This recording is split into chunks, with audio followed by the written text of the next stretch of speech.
Right, today I'm going to be showing you how I play snooker. There's going to be a few tips in here. We're going to start off with the stance, the grip, getting set up for the shot, and later on we're going to go into some more advanced stuff.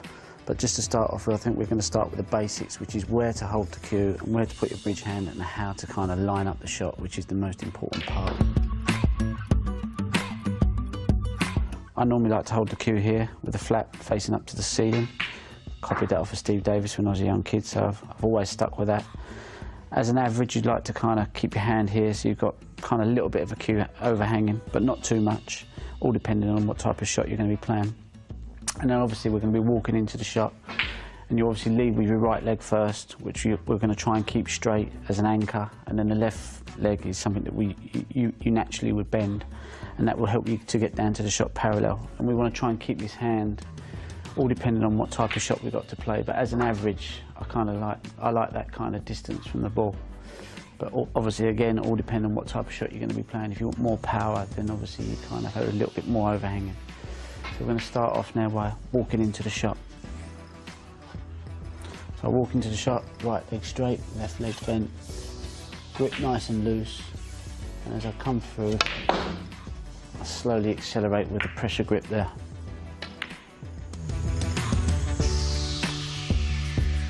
Now we're going to talk about the bridge hand, which is very, very important. It's also important to have a stable bridge hand. Anything that's moving or not stable is not going to be reliable. So I like to always try and get this part of the hand or the hand onto the table. You want to kind of keep it level, and what you want to try and create is a V for your cue hand for your cue to go through your thumb and then your finger next to your thumb. And what you want to be able to do is to make it that solid that the cue can go nowhere but along this line here. You don't want it going across there, you don't want it going across there, you just want it driving fast and forward through into the shot. I always like to kind of make sure that when I'm addressing the ball, my right forearm is parallel, and what I mean by that is it's not too far there or I'm not too much inside. Kind of think, well, there's a kind of neutral position, and for anyone trying to advance in the game, I always think that's a good kind of something to have in as a routine, if you like. So kind of bear that in mind. I'm not saying one's right, one's wrong, but this is what actually works for me, and I haven't done too bad.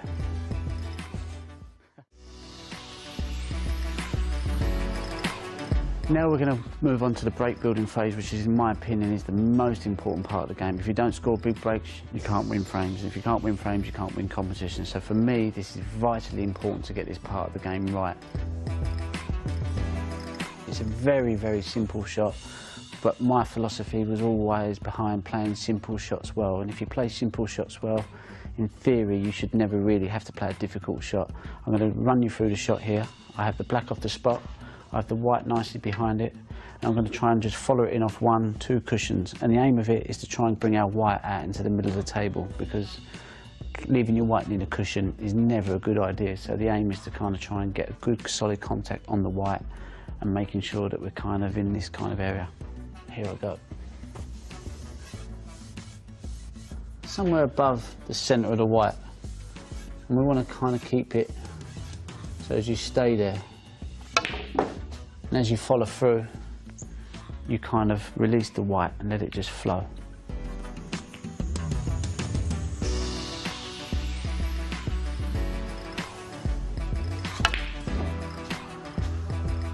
That was the screw back shot there, and as you've noticed, what I was trying to do there was just trying to address the cue ball slightly below centre, still trying to keep the cue parallel, but this time we were kind of trying to get a bit of zip into the white to create the backspin.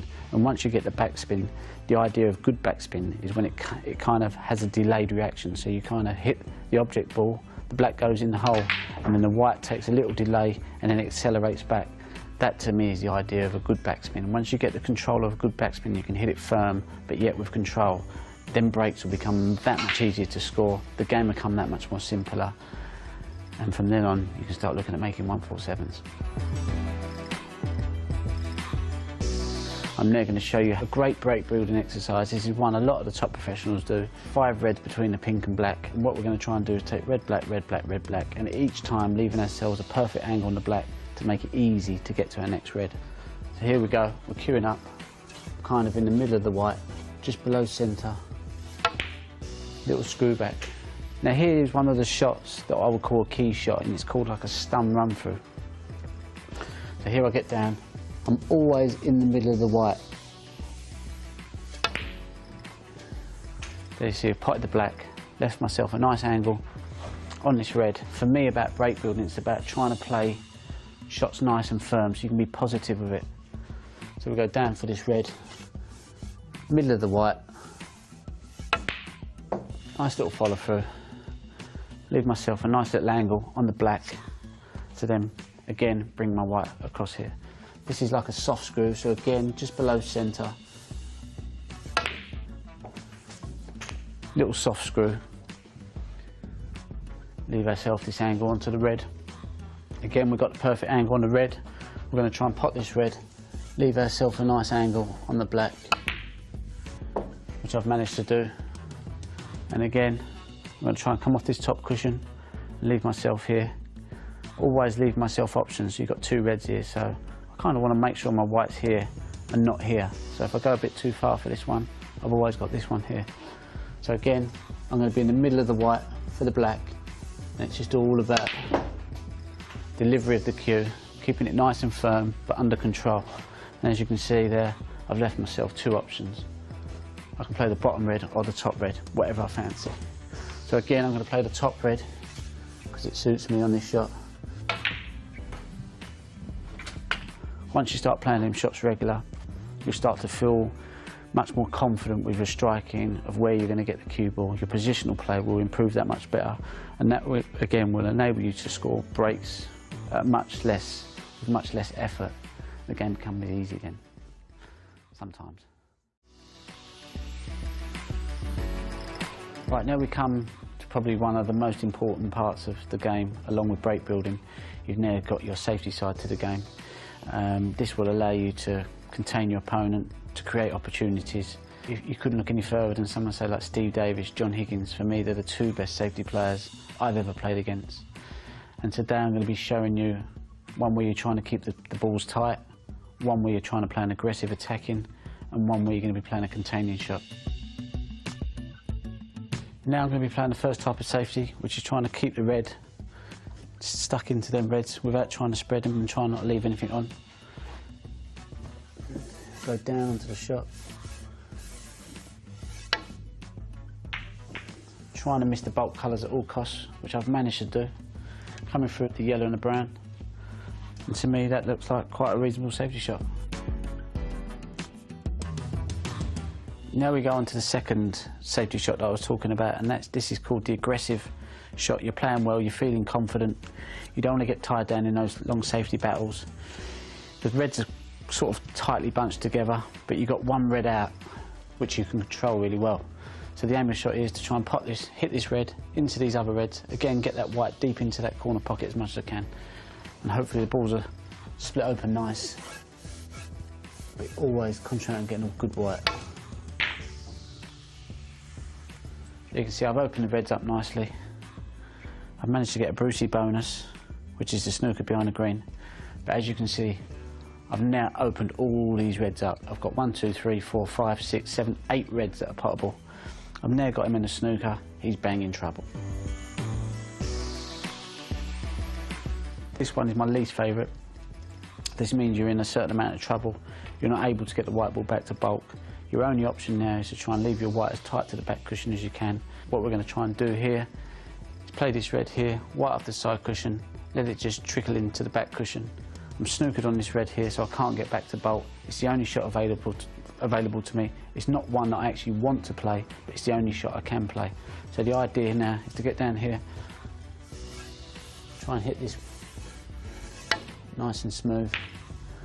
You get a good white, leave the white as close to the bottom cushion as you can. That way he can't be aggressive with his shot. And as you can see, there's no damage done. I haven't put him in trouble, but again, it serves a purpose. It's kept me in the game. You know, sometimes you have to be patient, and sometimes you have to play that containing shot. one common theme amongst all of them safety shots, they were all played with topspin. Very rarely will you be playing safety shots where you'll be creating backspin. Sometimes you need to, but 90% of the time, a lot of the shots are played with topspin. And for me, the best player in the game at doing that is John Higgins, followed closely by Mark Selby. One of the masters of it was Steve Davis. He was the one we all learnt from. He was the master of topspin, splitting the reds open, getting a good white. So always bear in mind that when you're playing these safety shots, a lot of it is topspin, but controlled topspin. Not to the point where you're hitting it 100 miles an hour. You want to control every shot you hit, but creating topspin.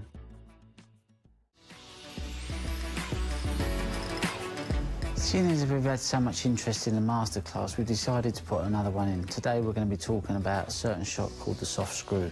It's not your deep screw and it's not your kind of little diddy little shot. It's kind of the in-between shot, the shot that I like to call the professional shot. And today I'm going to be running through this shot here and I'm going to show you how to pot this blue and kind of get on this red, but in a professional way.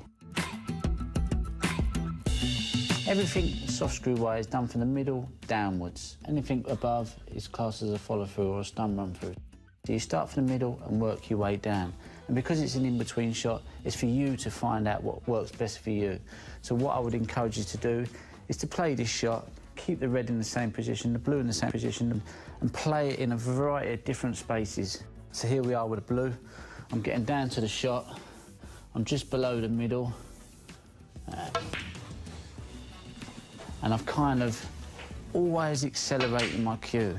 The cue is going through at that speed on all shots. If it's a deep screw, if it's a soft shot, the only thing we're changing is the pressure on the grip.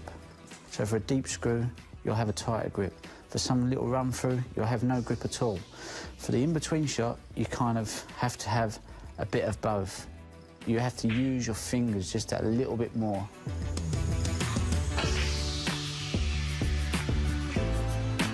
We're now going to show you how to play the stun run through. Again, it's the kind of advanced positional way, it's the professional way of playing the shot. A lot of people think you can only play a stun run through on a straight shot. Well, I'm telling you, you can't. You can play it on an angle shot as well. And what we do on a stun run through is always aim middle and above. Anything middle and above is classed as a run through, but we're going to be doing it in a stun kind of fashion. So we're not going to be hitting it too hard. Again, the pace of the cue is going to be going through at a certain speed. It's all done in a pressure grip. So here we have the blue, and it's on a straight angle. And I'm going to line up, cue in the middle, maybe a little bit above. But this is going to be called the stun run through. And again, the cue has not gone through very fast, nice and smooth, but I've kept and maintained a nice kind of pressure on my grip. Not too tight, not too loose. And there you can see the white ball's probably travelled through 2 feet. Another way you can play a stun run through is the off straight shot. You've kind of got the blue here. You want to kind of get your white down here. The natural angle is, if you roll it in, is that your white's going to stay here. So you're going to be a massive distance away from your next ball. So this shot here, I'm going to show you again by just playing the stun through, no different to how I played that shot, and how you can widen the angle of a ball. So I'm going to show you now. Again, we start in the middle of the white. Nothing different. In the middle, maybe a little bit above, and I'm just going to follow through. And there you can see the white has gone off at that angle instead of going over there, and that is called the stun run through. A lot of people want to know how to bust the balls open, break the pack. Now, this shot was invented by a certain guy called Stephen Hendry. This is more like the modern day shot. We've kind of spoke about the stun run through and the soft screw. For me, this is the kind of in the middle of that type of shot. You don't want to have too much stun run through, but then you don't have too much screw. We're going to try and take the spin out of the white. We're obviously going to need some spin in it, but not too much. We want to make sure that when the white hits the blue, that it travels into the pink or these 2 reds, and it has a bit of bite in it. So the white will then hit the reds and stay in the middle of the table. With that way, if the white stays in the middle of the table, you've got much more chance of being on a red. If you hit these with too much screw, there's a good chance your white could hit the pink, come back up to the bulk. If you don't get enough, if you get too much stun run through, then your white could end up down the black. So here I'm going to show you how to play this shot. We get down onto the blue, we hit in the middle of the white.